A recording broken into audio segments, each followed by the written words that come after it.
जय माता दी, good morning, नमस्ते गाइस, कैसे हैं आप सब? उम्मीद करती हूँ सब लोग बहुत अच्छे होंगे। तो आज दिन है थर्सडे का, डेट है 17 अक्टूबर और मेरे व्लॉग की शुरुआत हो रही है मेरे मार्केट जाने के साथ में। तो आज हस्बैंड की ड्यूटी थी 12 बजे से रात 8 बजे तक और आरू गया है आज स्कूल की पिकनिक, तो वो सुबह 5 बजे ही निकल गया था और रात को आएगा वो 10 बजे के अराउंड। और किट्टू की आज स्कूल की छुट्टी थी क्योंकि आज भी शरद पूर्णिमा है। मतलब 2 दिन की शरद पूर्णिमा हो गई थी ना, कल की भी थी और आज की भी है, तो बच्चों की कल की छुट्टी नहीं थी, आज की छुट्टी थी।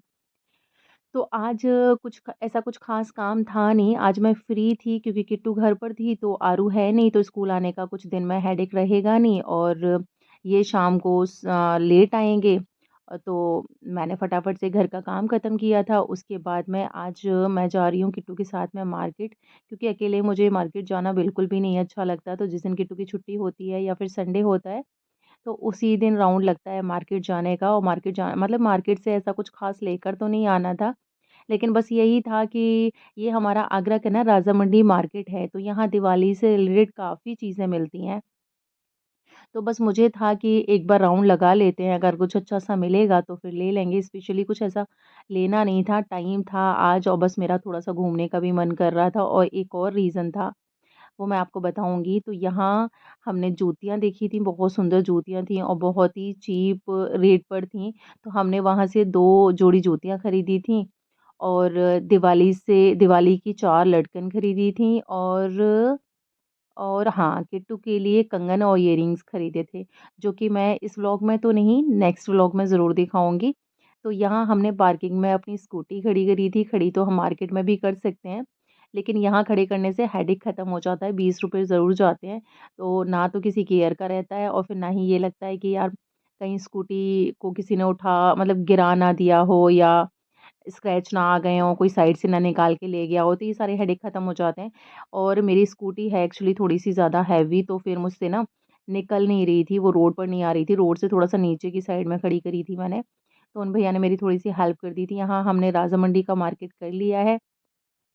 अब जा रही हूँ मैं अपनी मम्मी के घर की साइड में, तो मेरी मम्मी के घर के बिल्कुल पास में ही है ये मार्केट, थर्सडे मार्केट करके लगता है यहाँ पे। और यहाँ बहुत ज़्यादा सस्ती चीज़ें जैसे होती हैं ना कि हफ्ते में किसी के यहाँ मंगल बाज़ार लगता है, किसी के यहाँ सोमवार बाज़ार लगता है, किसी के यहाँ बृहस्पति बाज़ार लगता है, तो हमारे यहाँ पे ये तीनों ही बाज़ार लगते हैं। लेकिन ये वाला मार्केट सबसे बड़ा लगता है, यहाँ पे बहुत ही चीप रेट पे सारी चीज़ें मिलती हैं। तो मुझे कुछ और तो नहीं लेना होता है, कुछ और तो मुझे समझ नहीं आता यहाँ पे। लेकिन फैब्रिक्स बहुत अच्छे मिल जाते हैं, अगर किसी को नॉलेज है फैब्रिक की, तो बहुत सुपर्ब फैब्रिक मिल जाते हैं, क्योंकि यहाँ क्या है कि कपड़े तो बहुत अच्छे मिलते हैं, बस ये है कि पीसेज़ के रूप में मिलते हैं, पीसेज़ के फॉर्म में मिलते हैं। तो कुर्तियाँ बनाने के लिए या फिर छोटे-मोटे आइटम बनाने के लिए बहुत सही मिल जाता है और लेसेस वगैरह बहुत अच्छी मिलती हैं। तो मेरा व्हाइट प्लाज़ो ख़राब हो गया है एक्चुअली, तो मुझे व्हाइट प्लाज़ो के लिए यहाँ से ना फैब्रिक चाहिए था।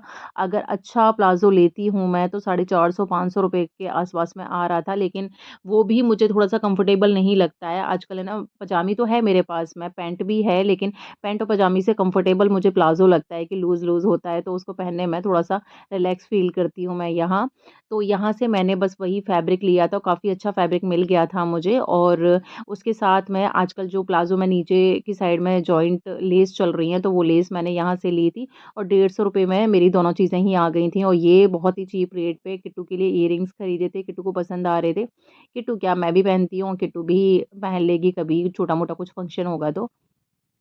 तो 30 रुपीज़ के इयररिंग्स थे ये, 30 रुपीज़ में क्या ही आता है, 30 रुपीज़ के और 60 रुपीज़ के 2 रेट्स पे थे इयररिंग्स, तो हमने वो दोनों खरीद लिए थे। मैं दिखाऊँगी आपको, बहुत सुंदर इयररिंग्स हैं। 60 रुपीज़ वाले थोड़े ज़्यादा सुंदर हैं, वो लग ही नहीं रहे हैं कि 60 रुपीज़ के कोई पहचान भी नहीं पाएगा।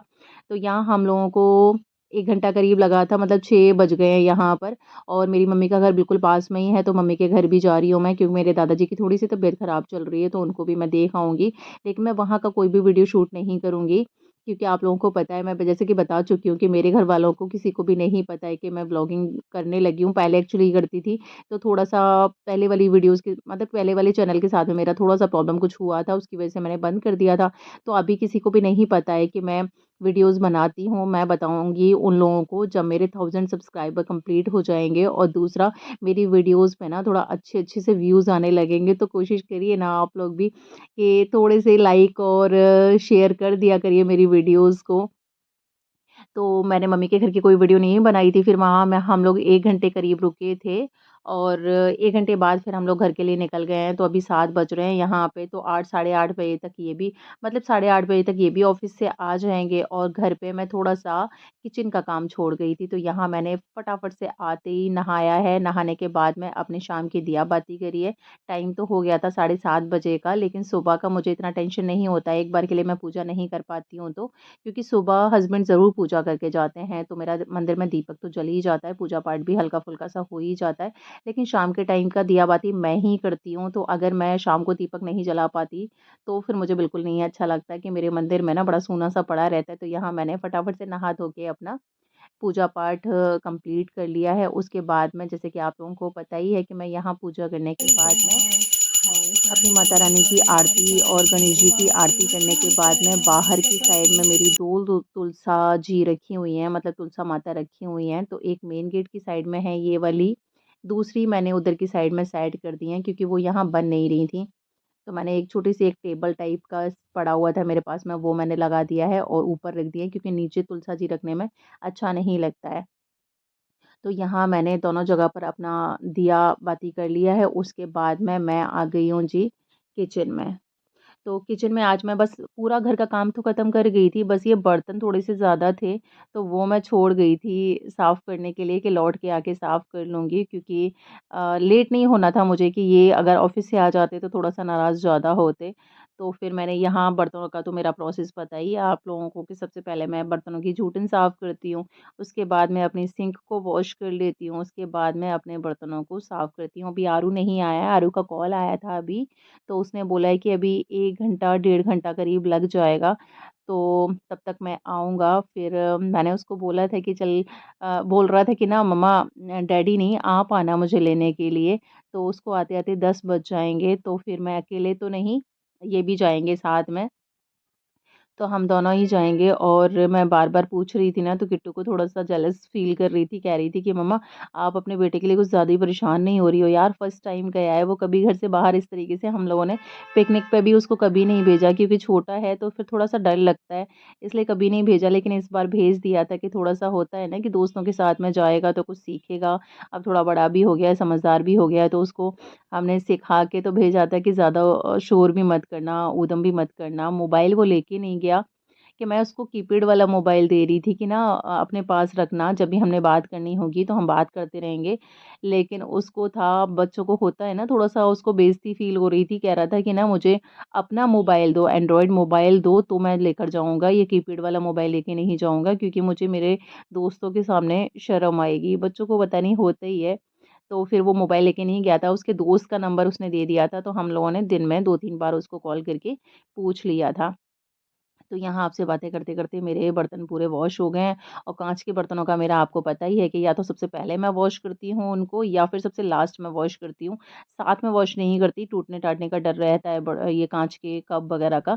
तो फिर मैंने सारे बर्तन वॉश कर दिए थे, उसके बाद मेरे 3-4 जो भी कप थे वो मैंने वॉश कर दिए हैं और सिंक को मैंने अच्छे से साफ़ कर दिया है। सिंक को लास्ट में और फर्स्ट में जब साफ़ कर देते हैं, लास्ट में अच्छे से साफ़ कर देते हैं, तो फिर ये होता है कि स्टील के बर्तन जिस तरीके से हमारे चमकते रहते हैं, उसी तरीके से हमारी सिंक भी साफ-सुथरी एकदम से दिखती रहती है। क्योंकि ये अगर हम साफ ना करें तो वो येलो-येलो इस तरीके से हो जाती है, जो कि देखने में बहुत ही भद्दी लगती है। तो फिर जी मेरे यहाँ पूरे बर्तन भी वॉश हो गए हैं और टाइम भी बस आरू को लाने का हो ही रहा है। तो यहाँ मैंने पूरा किचन भी क्लीन कर दिया है, जो कि आपको पता है कि रात को मैं कभी भी अपना किचन गंदा नहीं छोड़ती हूँ और हम लोग लेट हो गए थे, तो आज दूध भी हम लोगों का लेट आया। इसलिए मैंने एक गैस पे गाय का दूध गर्म हो रहा है, जो कि आरू के लिए आता है और दूसरी गैस पे वही जो नॉर्मल भैंस वाला जो दूध आता है, वो मैंने गरम करने के लिए रखा हुआ है।